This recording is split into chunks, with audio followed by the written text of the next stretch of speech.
I sat quietly across from Mark Davidson in his large, polished office. His desk was made of dark mahogany, the kind of wood that tried to scream importance. He leaned back in his leather chair, looking satisfied in a way that made my stomach turn. He spoke calmly, but there was a hint of smugness in his voice. "We're restructuring the department," he said, "and unfortunately, your position will no longer exist after next month." I didn't flinch. I just nodded. "I see." His smirk grew wider. He probably expected me to protest, to cry, maybe even beg, but I didn't give him the satisfaction. He went on, like this was just another day for him. "But before you leave," he added, "you'll need to train your replacement. Her name's Jennifer. She starts tomorrow. I want you to show her everything, how to run the entire marketing division." Our marketing division, he called it. That almost made me laugh. If only he knew the truth. "My name is Sarah Mitchell. For the past 12 years, I've worked at Davidson Tech Solutions. I started as a junior marketing associate, and worked my way up to director. Everyone in the company knew me as the head of marketing, but what no one knew, not even Mark, was that 3 months ago, I secretly bought the company. Yes, I bought Davidson Tech Solutions. I did it through a company I created called MKS Ventures. The name came from my own initials, Sarah Catherine Mitchell. And Mark had no idea that the person he was trying to push out was the same one who now owned everything. I looked him in the eye and said, "Of course, I'll make sure Jennifer learns everything she needs." Mark smiled, clearly pleased with himself. "Good, I knew you'd be professional. Too many people get emotional when they're let go." I thought about the stack of legal documents waiting at my lawyer's office, proof of the transfer of ownership, waiting to be filed tomorrow morning. "Yes," I said calmly. "Emotions can definitely get in the way of business." I left his office and walked slowly back to mine, my heels clicking against the marble floors. I couldn't help but think back to how this all started. 12 years ago, I joined the company when Robert Davidson, Mark's father, was still in charge. Robert was a true leader. He believed in people. He gave opportunities to those who worked hard, no matter their background or gender. He mentored me personally. He challenged me. He helped me grow. When he promoted me to director, he told me something I've never forgotten. "Sarah, success isn't just about money, it's about building something that matters."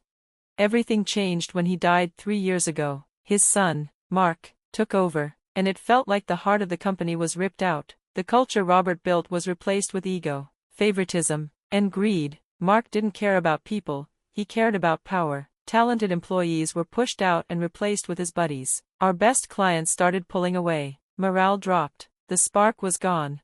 That's when I started making a plan. I began buying small amounts of company stock, quietly. Then I created MKS Ventures and used it to buy more. I waited, I watched, and when a major investor decided to sell their stake, I moved fast. With the help of my lawyer, James Chen, I bought enough shares to take control of the company. Mark never saw it coming.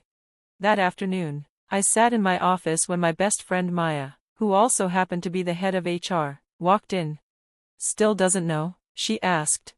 I shook my head. "Not a clue. He's too busy patting himself on the back for hiring Jennifer." Maya raised an eyebrow. "You mean the same Jennifer from that firm that's under investigation?" "The very same," I replied, smiling. I had done my research. Jennifer wasn't as smart as she thought, and neither was Mark. Maya sat across from me. "So, when are you going to tell him?" "Tomorrow morning," I said. "James is filing everything first thing, then we're calling an emergency board meeting." I looked at the photo on my desk. It was me and Robert Davidson, taken at the company's 10-year anniversary celebration. He had his arm around my shoulder, smiling with pride. "It's time to put things right," I said. Maya gave me a soft smile. "He'd be proud of you, Sarah. You're not just saving what he built, you're making it even better." I felt my eyes sting, but I pushed the tears back. There would be time to cry later. For now, I had work to do, and tomorrow everything would change.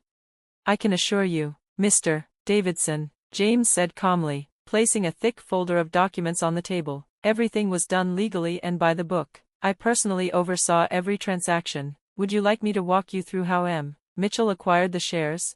I sat quietly beside James, watching Mark Davidson's face shift from confusion to growing anger. His jaw tightened, and his fingers gripped the edge of the boardroom table.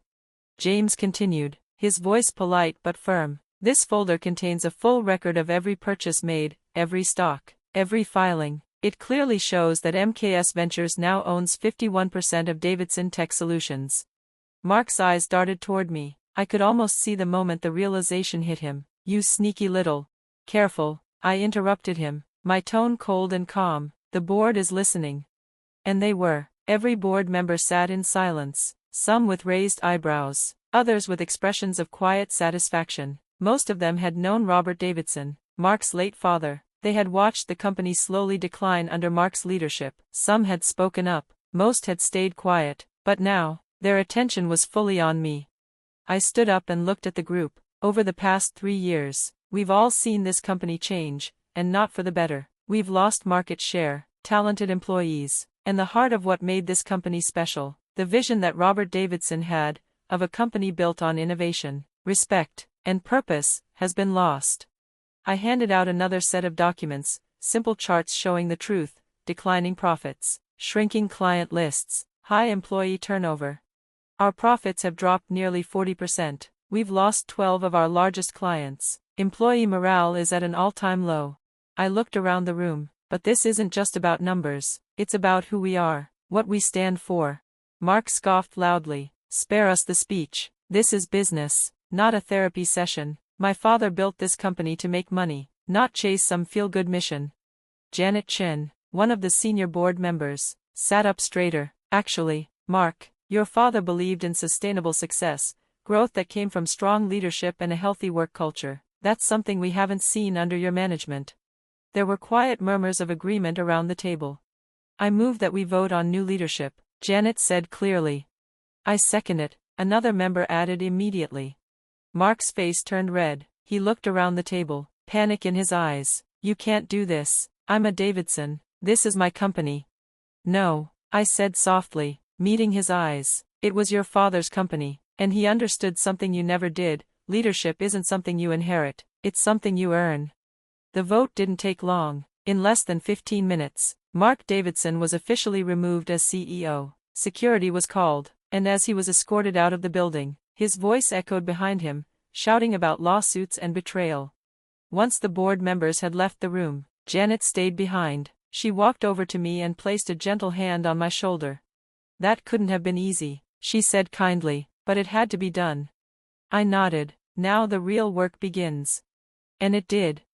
The weeks that followed were some of the busiest of my life. First, we had to deal with Jennifer, the woman Mark had hired to replace me. Her contract hadn't been finalized, and after I explained the situation, and brought up some troubling facts about her old employer, she decided to resign and quietly walk away. Then, Maya and I started the process of rebuilding. We stayed late most nights, combing through employee files, searching for hidden talent that had been ignored under Mark's rule. "Here," Maya said one evening, pointing at her screen, "Thomas Chen, engineering department, passed over for promotion 3 times, has multiple patents and glowing reviews.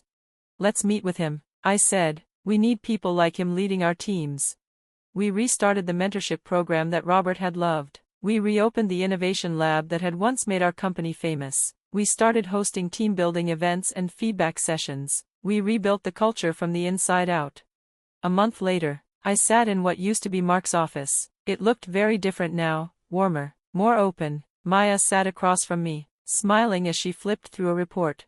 "Employee satisfaction is up 30%, and 3 former employees have already contacted us about coming back." I smiled. It was working. Slowly, but surely, we were healing. Of course, not everything went smoothly. Mark kept his promise and had his lawyers dig through every detail of the takeover. But James had done his job perfectly. Everything was clean. The more Mark fought, the more desperate he looked.